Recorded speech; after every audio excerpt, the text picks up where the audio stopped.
श्री गुरुभ्यो नमः। नत्वा सरस्वतीं देवीं शुद्धां पुण्यां करोम्यहं पाणिनीयप्रवेशाय लघुसिद्धान्तकौमुदीं।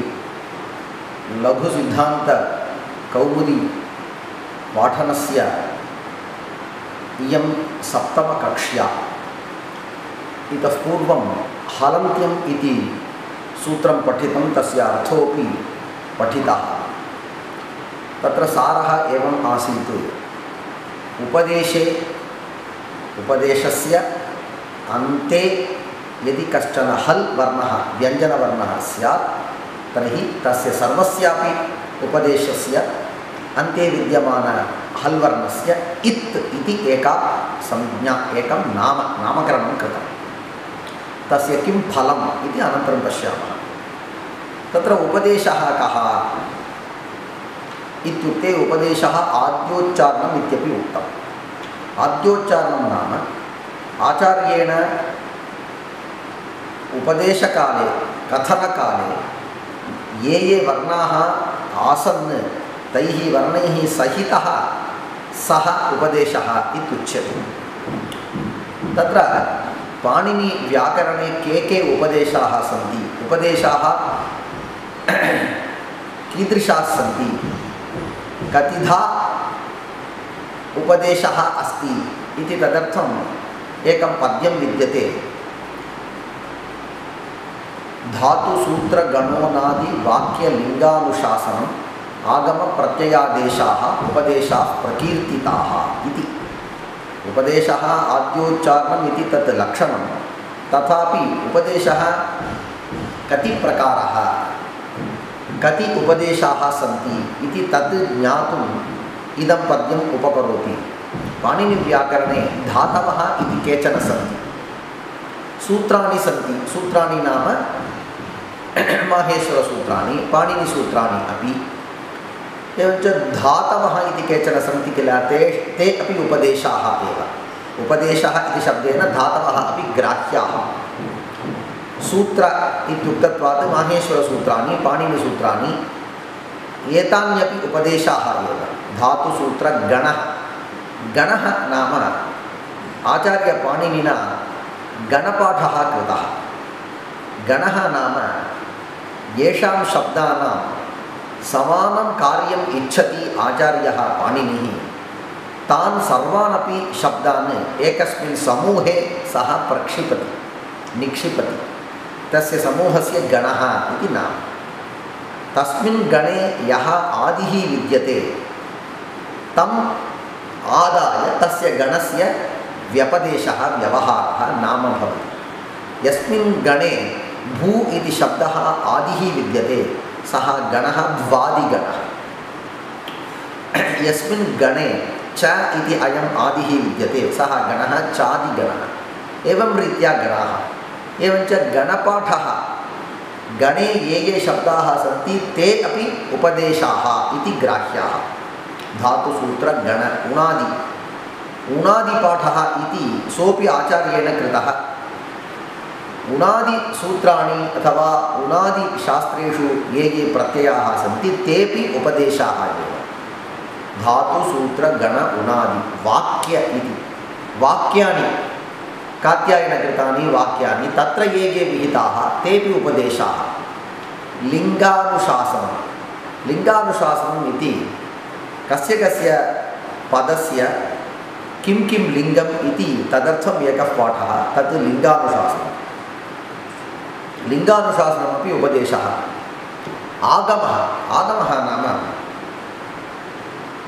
कस्यचित् वर्णस्य समीपे यदि नूतनः एकः वर्णः आगच्छति तर्हि तस्य आगमः इति नाम।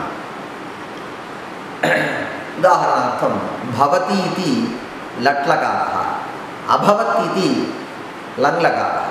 तदानीं पश्यन्तु, भवत् इत्यत्र भूधातोः पूर्वत्र अ इति एकः आगच्छति, सः आगमः।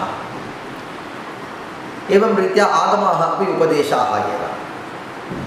प्रत्ययाः, एकैकस्मिन् अपि पदे पूर्वभागः उत्तरभागः इति भागद्वयं प्रायेण कल्पयित्वा तदाधारेण एव शास्त्रकार्याणि प्रवर्तन्ते। तत्र उत्तरभागः प्रायः प्रत्ययः एव भवेत्। प्रत्ययाः अपि उपदेशत्वेन ज्ञेयाः।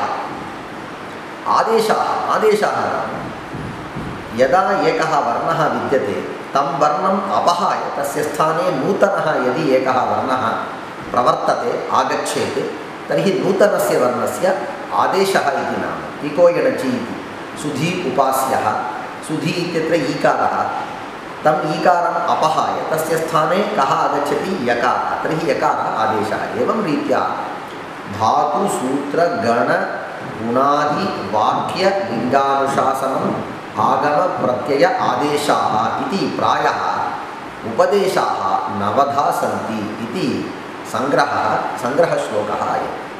अतः सर्वस्यापि उपदेशस्य अन्ते यदि हल् वर्णः तर्हि तस्य सर्वस्यापि इत् इति संज्ञा इति अयमर्थः हलन्त्यमिति सूत्रेण लब्धः। एवञ्च हलन्त्यमिति सूत्रं तावत् संज्ञासूत्रं। का संज्ञा विहिता तेन सूत्रेण इत्युक्ते इत् इति संज्ञा विहिता भवति। तावत्पर्यन्तं पाठितं। तदनन्तरं तदुपरि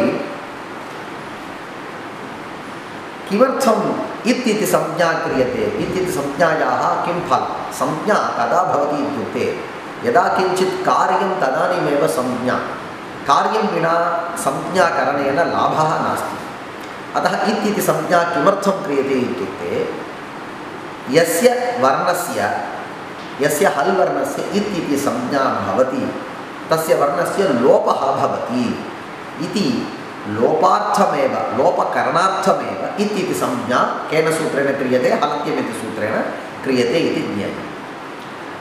लोपः केन सूत्रेण भवति? लोपः नाम विधिः। लोपविधिः केन सूत्रेण भवति इत्युक्ते अस्मिन् लघुसिद्धान्तकौमुदी ग्रन्थे 3 सूत्रम् अस्ति तस्य लोपः इति।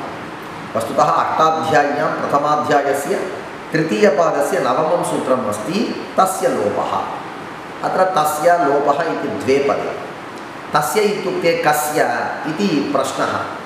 ततः पूर्वम् इत्युक्ते तस्य लोपः इति सूत्रात् पूर्वं बहूनि सूत्राणि तैः सूत्रैः इत् इति संज्ञा विहिता। कानि तानि सूत्राणि इत्युक्ते उपदेशे जन्मासिदिहित् हलन्त्यं न विभक्तो तुस्माः आदिर्निपुडवः शप्रत्ययस्य चुकु लशक्वतद्धिते इति एतानि सूत्राणि तस्य लोपः इत्यतः पूर्वत्र पठितानि। तेषु सूत्रेषु तैः सूत्रैः इत् इति संज्ञा विहिता। एवञ्च तस्य इत्युक्ते इतः इत्यर्थः। यस्य वर्णस्य इत् इति संज्ञा कृता तस्य लोपः भवति। तदुक्तं तस्य इतः लोपः स्यात्। एवञ्च विधिसूत्रम्। एवञ्च किं ज्ञातं? प्रथमम् आचार्येण उपदेशः क्रियते। उपदेशे ये अन्ते हल् वर्णाः भवन्ति तेषां सर्वेषाम् इत् इति नाम, येषाम् इत् इति नाम तेषां लोपः भवति इति विधिसूत्रम् एतत्। परन्तु इदानीं प्रश्नः लोपः नाम कः?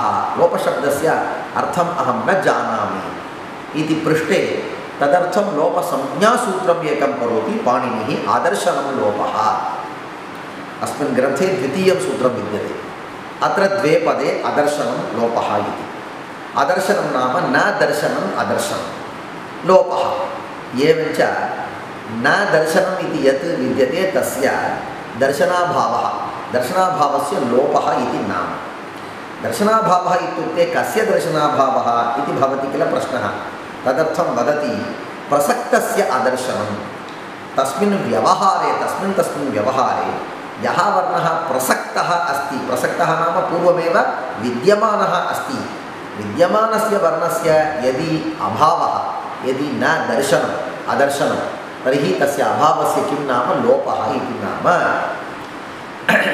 तर्हि एकम् उदाहृत्य वयं पश्यामः।